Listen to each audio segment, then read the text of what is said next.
directives of the FBI, and this has been circulating. It's addressed to me and to Chuck Schumer in the Senate and to our committees of jurisdiction, the chairs of Intel, Homeland Security, and Foreign Affairs, and Homeland Security and Government Affairs in the Senate.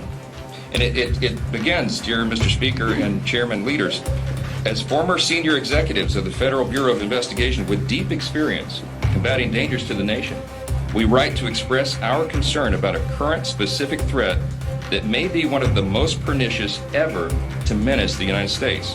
This is a long letter, but I want to read you a couple of excerpts. The threat we call out today is new and unfamiliar. In its modern history, the U.S. has never suffered an invasion of the homeland, and yet one is unfolding now.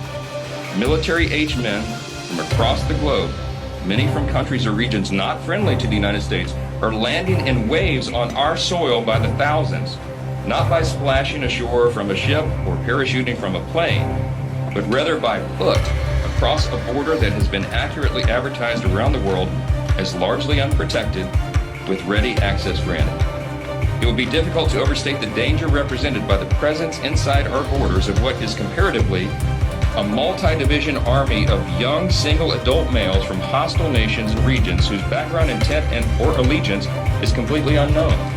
They include individuals encountered by border officials and then possibly released into the country, along with a shockingly high estimate of gotaways, meaning those who have entered and evaded apprehension.